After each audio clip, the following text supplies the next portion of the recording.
नमस्कार विद्यार्थी मित्रांनो, आज आपण इयत्ता 7वी गणित सेमी माध्यम मधील प्रॅक्टिस सेट नंबर 12 यातील पहिल्या प्रश्नाचे उत्तर आपण आज पाहणार आहोत.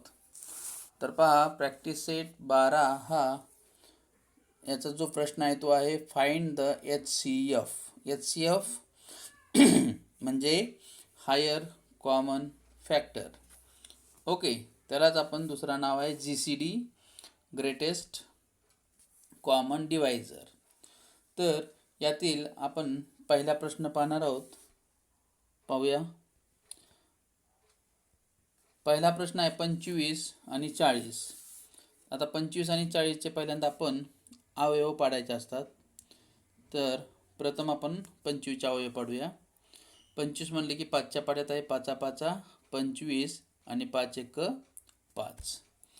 40 देखील 5च्या पाड्यातच आहे. 5 1 5 5 8 40 आणि 8 2च्या पाड्यात आहे. 2 चौक 8. असंच 2च्या पाड्यात 4 आहे म्हणून 2 दोन्ही 4 आणि 2च्या पाड्यात 2 आहे. 2 1 2. तर या ठिकाणी पहा, या दोन्हीचा जर आपण विचार केला तर पहा, 25चे अवयव 5 गुणिले 5 आणि 40चे अवयव 5 गुणिले 2 गुणिले 2 गुणिले 2. तर याच्यामध्ये जो कॉमन फॅक्टर आहे तो आहे 5 5. ओके, तर जो कॉमन फॅक्टर आहे त्यामुळं याचा जो HCF आहे, HCF बरोबर काय असेल? 5 असेल. समजलं? म्हणजे आपल्याला कॉमन फॅक्टर बाजूला काढायचा आणि त्यांचा गुणाकार लिहायचा, तोच असतो त्या दोन संख्यांचा HCF. आता पाहूयात दुसरा प्रश्न 56 आणि 32. प्रथम 56चे अवयव पाडूया. 6 म्हणले की 2ची कसोटी लागू. 2 1 2, 2 दोन्ही 4, 1 उरलं 2 8 16. परत 2ची कसोटी 2 1 2, 2 चौक 8. परत 14 आलं म्हणजे परत 2ची कसोटी 2 1 2, 2 7 14 आणि 7 1 7. आता आपण 32चे अवयव पाडूया. प्रोसेस तीच. 2ची कसोटी 2 1 2, 1 उरलं 2 6 12. पुन्हा 2 1 2, 2 8 16. परत 2 1 2, 2 चौक 8 आणि परत 2चीच कसोटी लागू. 2 1 2 दोन्ही 4 आणि पुन्हा 2 1 2. आता याचा जर आपण विचार केला तर पहा, 56चे अवयव 2 गुणिले 2 गुणिले 2 गुणिले 7 आणि 32चे अवयव 2 गुणिले 2 गुणिले 2 गुणिले 2 गुणिले 2. तर यामध्ये जे कॉमन फॅक्टर आहेत हे 2 या 2शी, हे 2 या 2शी आणि हे 2 या 2शी कॉमन आहे. म्हणून याचा HCF लिहित असताना HCF बरोबर 2 गुणिले 2 गुणिले 2, म्हणजेच उत्तर काय येणार? 2 दोन्ही 4, 4 दोन्ही 8.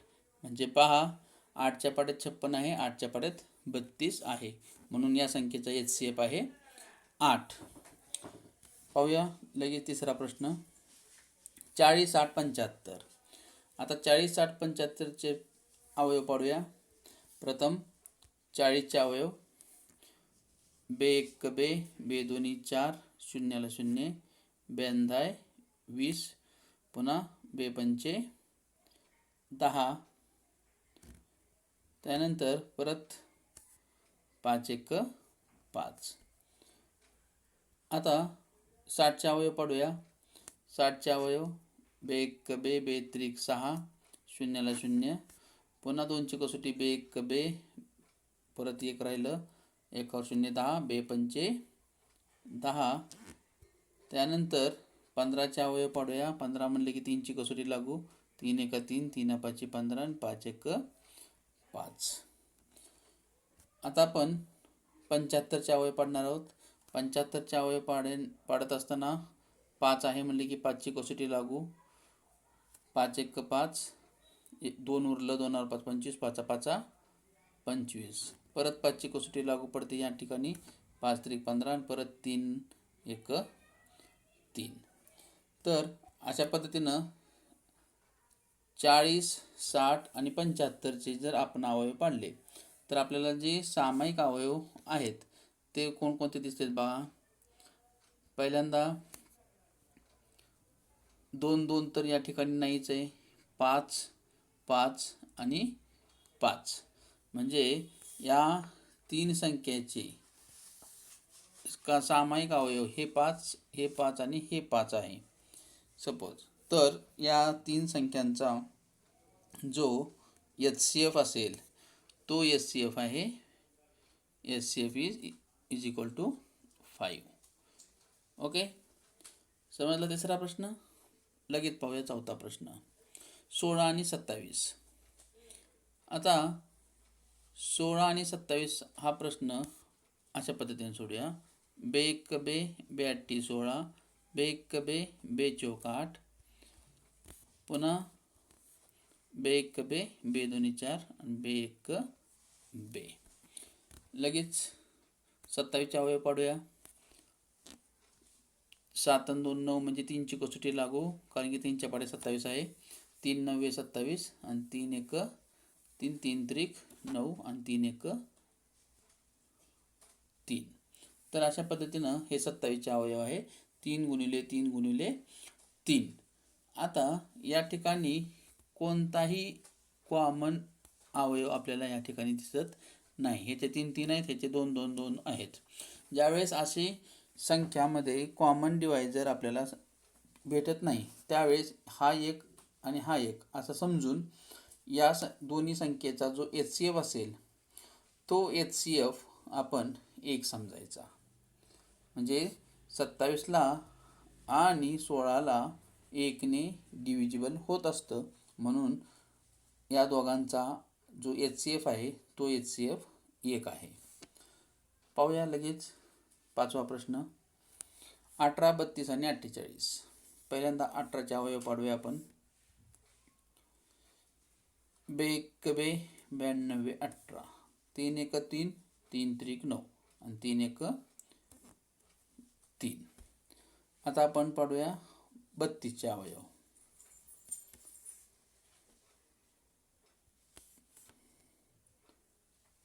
बे 1 बे, राहिलं 1 2 12, बे 1 12, पुन्हा बे 1 बे, बे 8 16, पुन्हा बे 1 बे, बे 4 8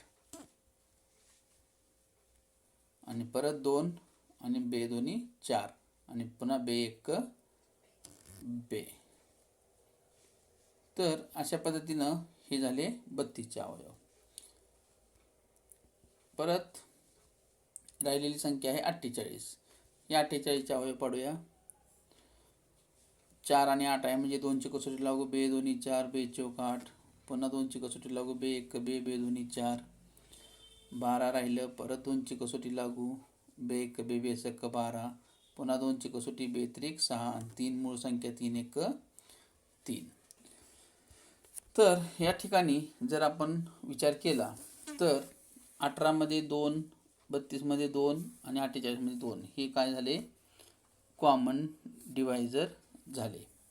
त्यानंतर 3 या ठिकाणी 3 नाही, या ठिकाणी 3 आहे, परत 3 या 3च आहे. म्हणजे या पूर्ण संख्येचा जर विचार केला तर याचा जो HCF आहे तो HCF बरोबर फक्त काय आहे 2 आहे. ओके, तर असा हा पाचवा प्रश्न सोडवायचा आहे. ठीक, नेक्स्ट लगेच पाहूया 6वा प्रश्न. 105 आणि 154. 5 म्हणले की एकक स्थानी 5 म्हणले की डायरेक्ट 5ची कसोटी. 5 1 5, 5 2 10, 5 2 10 आणि परत 5 1 5. आता राहिलं 21. 21 म्हणलं की आपल्याला माहीत आहे 3च्या पाड्यात 3 आहे, म्हणजेच ही 21 म्हणजे 3ची विभाज्य आहे. 3 1 3, 3 7 21 आणि 7 ही मूळ संख्या प्राप्त झाली. 7 1 7. आता 154चे आपण अवयव पाडूया.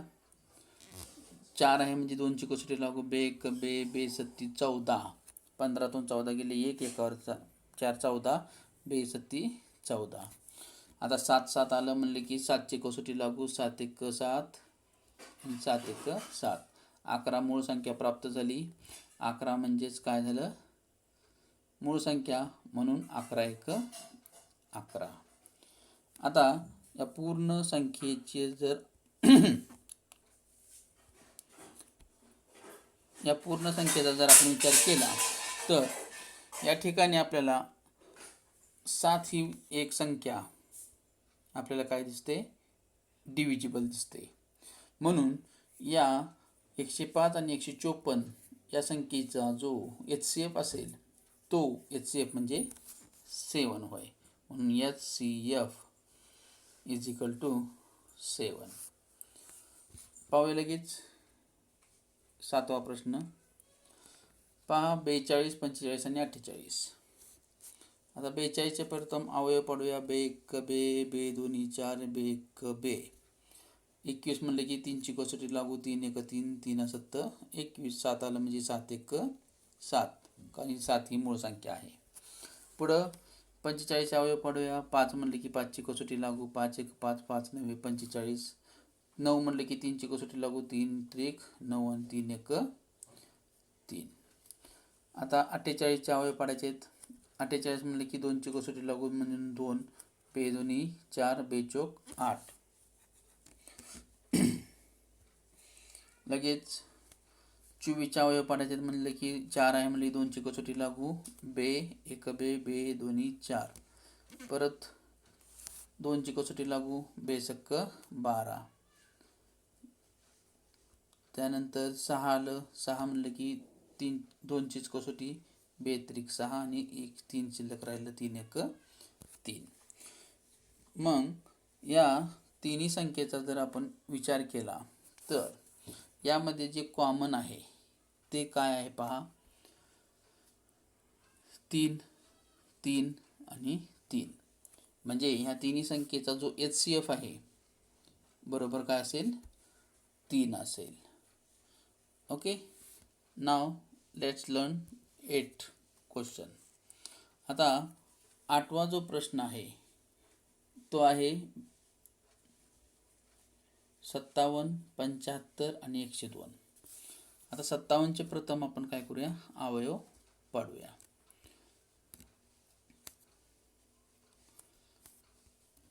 57चे प्रथम आपण अवयव पाडूया. 57 म्हणले की 7 आणि 5 12 म्हणजे 3ची कसोटी लागू. 3 1 3.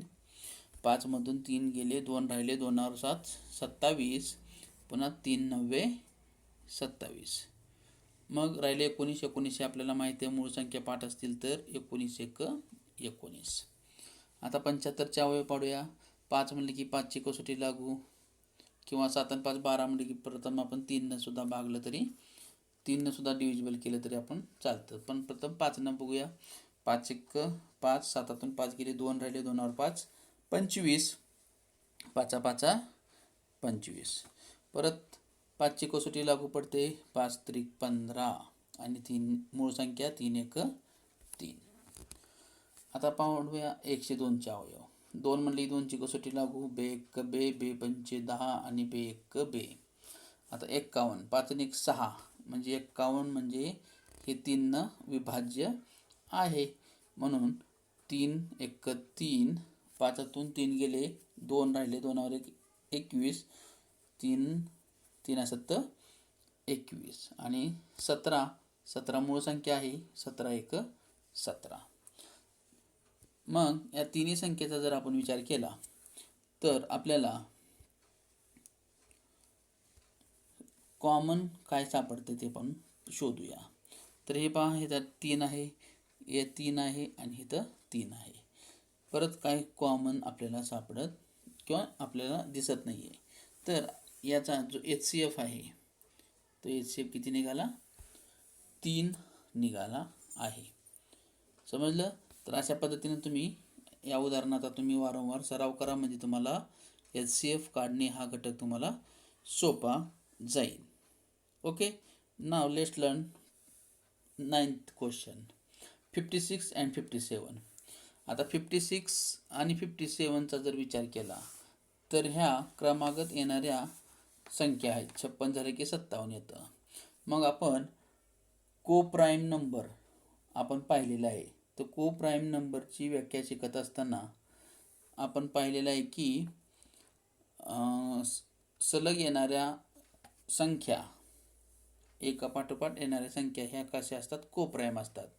तर या ठिकाणी आपण याचे अवयव जरी आपण पाडले तरी आपल्याला उत्तर एकच प्राप्त होणार आहे. आणि अवयव जरी नाही पाडले तर आपण फक्त असं लिहिणार आहोत 56 अँड 57 आर को प्राईम नंबर. को प्राईम नंबर्स. तर याचा जो HCF असेल तो HCF बरोबर काय असतो, 1 असतो. असं तुम्ही वाक्य लिहिलं तरी ॲक्सेप्ट केलं जातं, अथवा तुम्हाला ते सोडवायचं असेल तरी आपण आता सोडवून सुद्धा पाहूया. तर प्रथम आपण 56 आणि 57चे अवयव पाडूया. तर प्रथम आपण 56चे पाडूया. 56 म्हणजे 6 म्हणजे 2ची कसोटी, बे 1 बे बे दोन्ही 4, 1 उरलं 6, 16 बे 8 16. परत 2ची कसोटी लागू, बे 1 बे बे 4 8. त्यानंतर परत 4 आहे म्हणले की 2ची कसोटी लागू, बे 1 बे बे 7 14 आणि 7 1 7. आता आपण 57चे अवयव पाडूया. 57 ही संख्या, 57 म्हणलं की 7 आणि 5 12 होतं. 12 म्हणलं की 3च्या पाड्यात 12 आहे म्हणजे 3ची कसोटी लागू. 3 1 3, 2 उरलं 3 9 27 आणि 19 ही मूळ संख्या, 19 1 19. या दोन्ही संख्येचा जर आपण आता विचार केला तर यामध्ये काहीही सामायिक नाही आहे, म्हणून याचा जो HCF आहे तो HCF बरोबर 1 आहे. ओके, असे तुम्ही सोडून याचं उत्तर काढू शकता. आणि जर तुम्ही को प्राईमची व्याख्या पाठ केली तर ही तुम्हाला 56 आणि 57 ही को प्राईम नंबर आहे ते आपल्याला माहिती होतं आणि त्यांचा जो HCF आहे तो 1 प्राप्त होतो. ओके, तर अशा पद्धतीने ही दोन्ही पद्धतीचे हे उदाहरण तुम्हाला समजून सांगितलेलं आहे. तुम्हाला जसे आवडेल तसे तुम्ही याचा सराव करायचा आहे. आता पाहूया लास्ट अँड बेस्ट 10वं गणित. हे गणित जरा मोठं आहे तरी पण आपण समजून घेऊया. पहिल्यांदा आहे 777. तर 777 म्हणलं की 7 7 7 म्हणलं की आपल्या डोळ्यासमोर एकच लक्षात राहतं की 7ची कसोटी आहे. म्हणून 7 1 7 7 1 7 7 1 7. आता 1 2 3 म्हणजे 1 1 1 म्हणलं की 3 येतं उत्तर, म्हणजे 3ची कसोटी लागू. तर 3ची कसोटी लागू असताना 3 त्रिक 9, उरले 11तून 2 9 गेले, 2 राहिले, 2 1 21, 3 9 3 7 21. आता 37 या संख्येचा जर विचार केला तर 37 ही संख्या आपल्याला प्राप्त होती मूळ संख्या म्हणून, म्हणून 37 1 37. ओके, आता पुढचं आहे 315. 315 म्हणले की 5 5 म्हणले की 5ची कसोटी लागू, किंवा 5 आणि 1 6 आणि 3 9 म्हणले की 3ची कसोटी लागू. तर प्रथम 3 न भागूया. 3 1 3, 1ला भाग जात नाही म्हणून शून्याचा भाग घेतला आणि परत 15, 3 5 15. त्यानंतर 5 आणि 1 6 म्हणजे परत 3ची कसोटी लागू, 3 1 3 3 त्रिक 9 आणि 1 उरलं 1 5 15, 3 5 15. मग 35 या संख्येच्या अवयव पाडत असताना 5 दिसतं म्हणजे 5ची कसोटी लागू, 5 5 7 35 आणि 7 1 7. आता राहिली तिसरी संख्या, ती आहे 588. 588 म्हणजे 2ची कसोटी लागू. तर या ठिकाणी प्रथम 2ने डिव्हिजिबल करूया. बे 1 बे बे चोक बे दोन्ही 4, एक उरलं 92 18 आणि पुन्हा 2 चोक 8. परत 4 म्हणले की 2ची कसोटी लागू. बेक बे, बे चोक 8, एक उरलं, एकावर 4 14, बे सत्ती 14. त्यानंतर 7 आलं, बेरीज करूया. 7 आणि 5, 7 आणि 4 11 आणि 1 12, म्हणजे 3ची कसोटी लागू, म्हणून 3ने भागूया. 3 चोक 12, 2 उरले, 2 7 27, 3 9 27. 49 आहे, म्हणजे आपल्याला माहिती आहे 7च्या पाड्यात 49 आहे. 7 7 49, 7 1 7. तर अशा पद्धतीनं या तिन्ही संख्या ज्यावेळेस आपण अवयव पाडतो अवयव पद्धतीनं, त्यावेळेस आपल्याला कॉमन संख्या शोधायची. तर पहा, या ठिकाणी 7 आहे, या ठिकाणी 7 आहे, या ठिकाणी 7 आहे, या ठिकाणी 3 आहे, या ठिकाणी 3 आहे, या ठिकाणी 3 आहे. आता हे दोनच संख्या जे एकमेकाचे सामायिक अवयव आहेत, म्हणून या दोन संख्याचा विचार करून आपण त्याचा HCF शोधू शकतो. तर HCF बरोबर 3 गुणिले 7, म्हणजेच किती आला, 7 त्रिक 21. ओके. तर अशा पद्धतीनं आपण आज प्रॅक्टिस सेट नंबर 12 मधील जे 10 उदाहरणं आपल्याला सरावासाठी दिलेले होते, त्या 10च्या 10 उदाहरणाचा आपण सराव केलेला आहे. तुम्ही अशाच पद्धतीनं लक्षात ठेवून सराव करा. ओके. धन्यवाद.